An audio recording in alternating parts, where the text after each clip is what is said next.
Good evening, everybody, and welcome to the Dome of Hope. I'm glad that you're here, and I know that together we'll be blessed by the Lord through His Word. Tonight, we're going to continue with the topic we started a few days ago, which we had titled Doing the Impossible with the Available.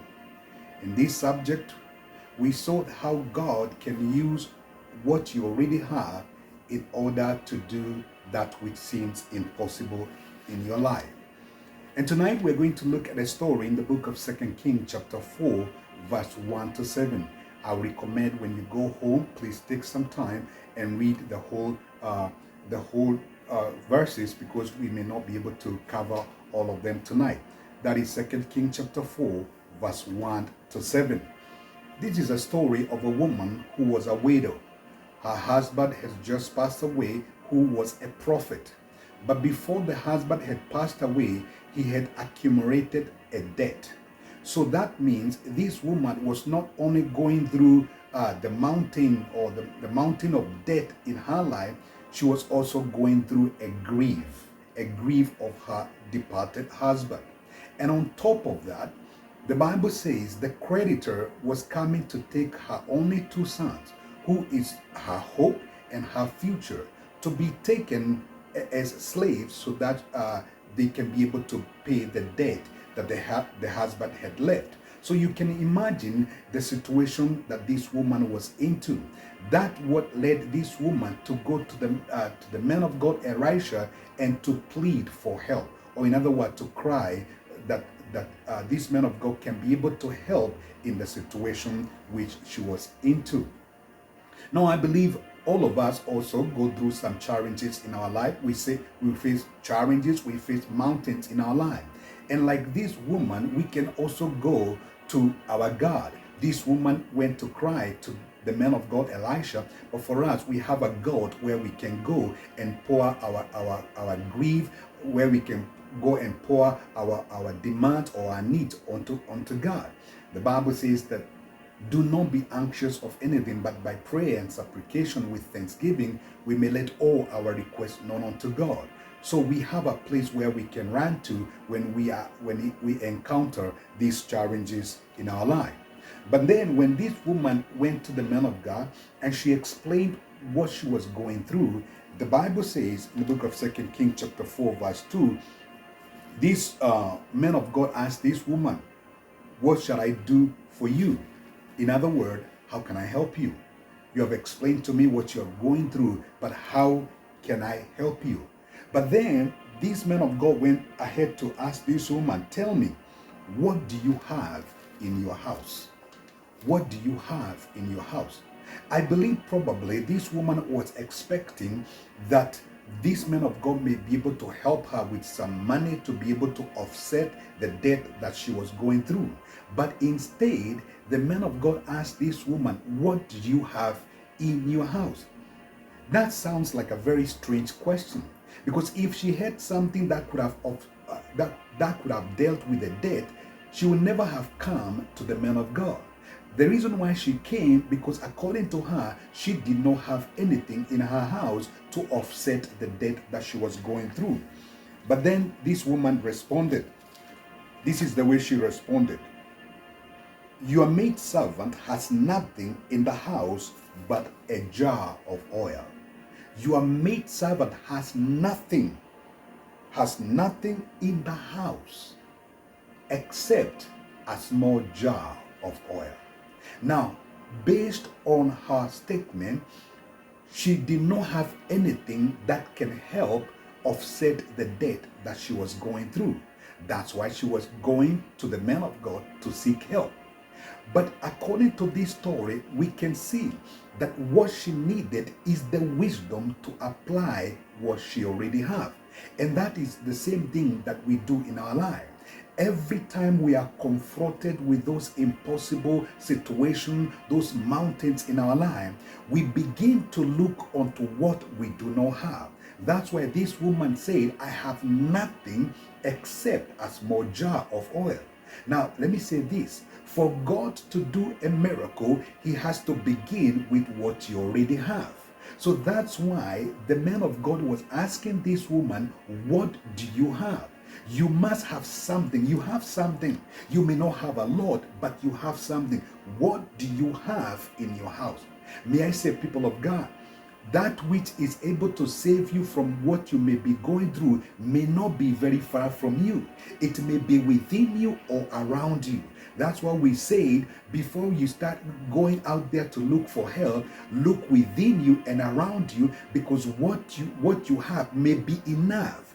If wisdom is enough, what you have is enough to be able to solve that problem that you may be going through. So we see that this is what the man of God did to this woman. She gave her a prophetic instruction on what to do with what she already had. Number one, she said, go out there and borrow vessels and do not borrow a few. So in other words, if you want God to help you, you have to participate. So you have to participate in the miracle that is about to happen. Now, the Bible says she went and she borrowed vessels. We do not know how many she borrowed, but we know she did. She borrowed vessels. That is an act of faith. Because if she did not have faith, she would never have acted on the prophetic word that she received from the man of God. That means whatever you have, all it requires is the word of wisdom. That little money that you have, plus the wisdom, it can do a lot. That skill that you have, plus the wisdom of God, it can do so much. The little time that you have, plus the wisdom of God, it can be able to do a miracle in your life. The problem is, just like this woman, we despise, we ignore, we limit that which we have, because according to our own assessment, according to our own imagination, what we have is not enough compared with the miracle or compared with the mountain that we may be facing in our life. But it is important, people of God, as we say, first of all, to look within us and find out what we already have. So the man of God said, go borrow vessels and do not borrow a few. And then the Bible says, we know she did exactly that. Another instruction came from the man of God. When you borrow these vessels and you bring them in the house, shut the door. In other words, be focused. Be focused on what God is about to do in your life.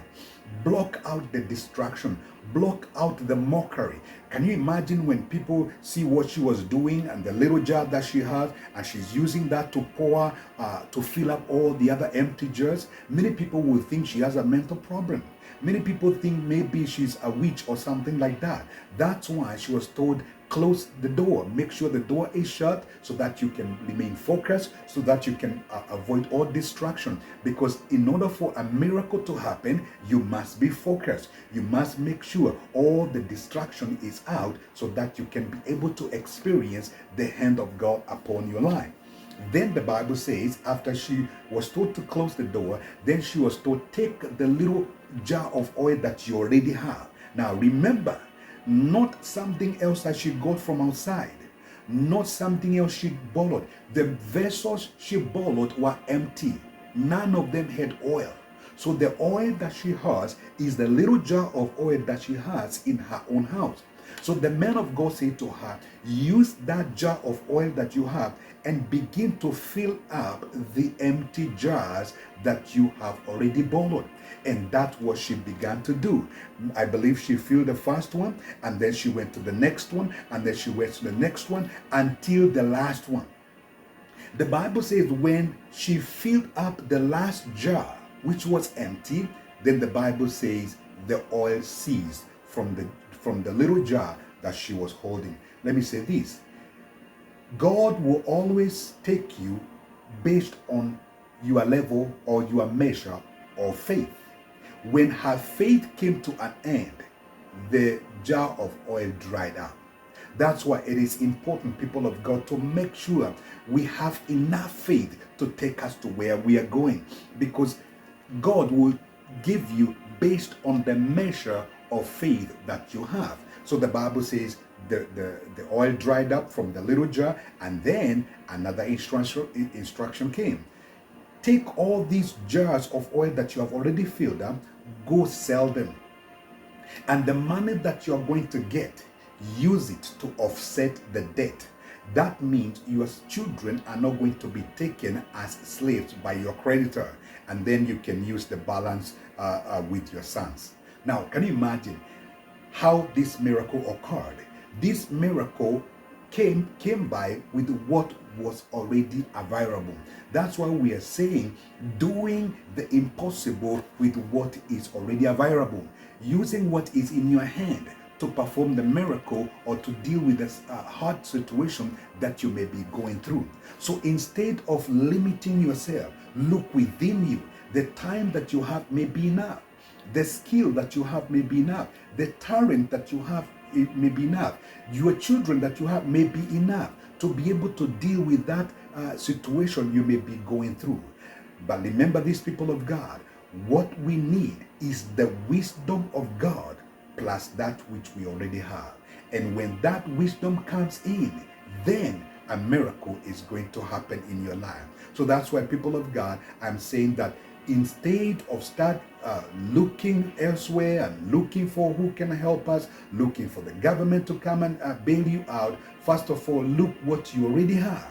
And when you find what you already have, now place it in the hand of God and ask God for wisdom in order for that thing that you already have to be used of God to be able to deal with the situation you may be going through. I pray that God will open our eyes. That when you sleep, that God will open your eyes to see something that you already have, which can be able to help you out of that situation. That God will open your eyes to see that friend that you need to contact, who knows what you're looking for. That God will open your eyes to see that the voice that you have, you can use it to be able to help you get out of that predicament.